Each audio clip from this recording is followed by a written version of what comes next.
Okay friends, welcome. I'm going to show you some photos I took at the ADAG in the military terminology. It's just basically an airport, but that's what the military calls an airport, is an ADAG.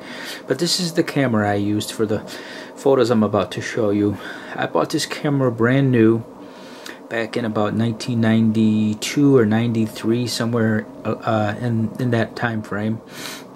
I bought it from B&H back in the day when B&H would actually send a super thick catalog in the mail. And they released it maybe once per quarter, once every 6 months. I used to get this really super thick catalog in the mail. So I saw this in there, and this is my first camera, my first serious camera. It's a fully manual Nikon film camera. Okay, everything is manual. So I'll show you the camera here. This is an FM2. Let me take the lens cap off. Show you the glass. This is super clean glass. This is an older style lens. This is an AIS lens, I believe.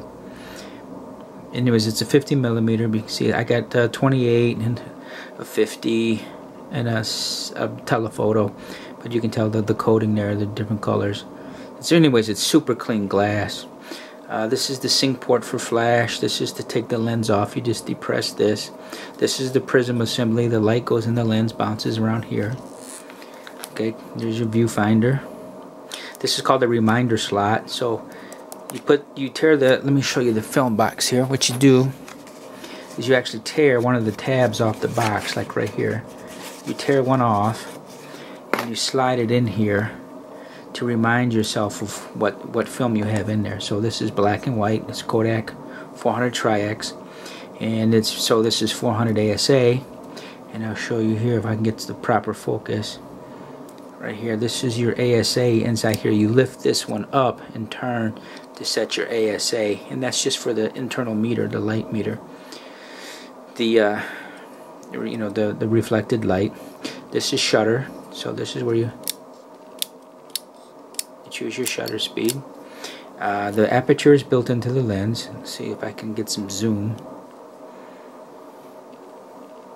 It's difficult to read. I think it's on 22, 16, 11, 8, so forth. So you just turn the ring to set your aperture. Everything is manual. You set your aperture, your ASA, ISO, film speed, shutter.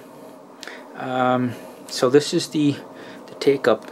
When you're done, when the film is completely exhausted, you've taken all 24 or 36 exposures. You just push this button in here in the bottom.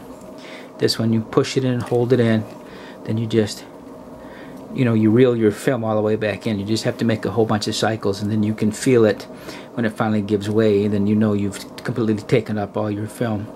This is the tripod socket, and this is for the battery, for the internal meter. This camera is 20 some years old. Again, it's been in storage for a while, but I'm on my third battery for this camera in 23 years, because there's been long periods when I haven't used it. The last time I used this camera, I just took it out of storage. The last time I used this was in 2004. I was in Cairo, and I was climbing on the pyramids of the Giza Plateau, and I handed this to a friend, a fellow soldier. We were there on an MWR trip, which basically means R&R. And I said, hey, can you get some pictures of me on the pyramid? And my buddy took some pictures of me on the pyramid in April of 2004. And that's the last time I used it. It was in storage for a long time. And then in 2010 I went digital. So I went for a period of about 6 years where I wasn't really shooting at all because I was forward deployed and I didn't have time for photography. So anyway, so 2004 I put this away. 2010 I went digital. Stayed digital until just recently. I felt an urge to go back to film. I want just the analog, right? The smell of film and the feel of it, the texture. So it's the senses. So getting back to the camera, this is where you take up once you exhaust all your images, the hot shoe, of course.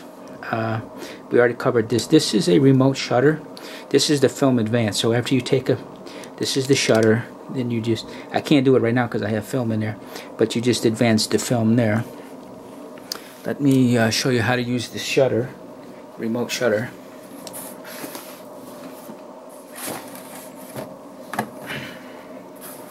Sorry about the delay there. I had to find it. Anyways, so let me show you here. So this is how it works. So you can see here, you push this in, you can see the rod coming out. Try to get some autofocus here. There we go. You can see that still not focusing correctly. There we go.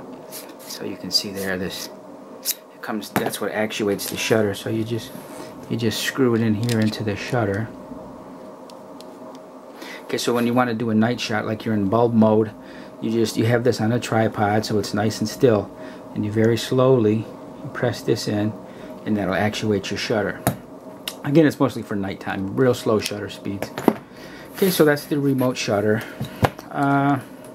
This is the counter window, shows you how many images you've taken. See if I can get some focus there. No, it doesn't look. Yeah, there we go. So I'm on the 14. I'm on image number 14. I do actually have film in here right now, so that's why I have this in here. This is my reminder slot. I think I've covered pretty much everything. Again, I just love this camera. I've taken this. I had 3 collies back many years ago, and this camera actually documented their lives almost from birth. You know, and I photographed them all through their lives and all the way up until they all died. So all 3 of my collies died of old age, and this camera just basically documented their whole lives. And here it is. It's still functioning. You know, 23 years later, it's still a charm. I can show you some film where the indexing, the spacing is real proper. There's no hiccups in the film spacing, and it's still it's like the day I bought it. I mean, I took really good care of it. You can tell there's no scratches or dings. You know, I always take care of my equipment. If you take care of your equipment, it'll last a lifetime, quite literally. So anyways, that's my FM2, and I'm about to show you now some images of a unit redeploying, coming back to the States from their year-long deployment. And I'll go ahead and I shot that with 400 Tri-X, black and white, and I'll go ahead and show you those images now. Thank you.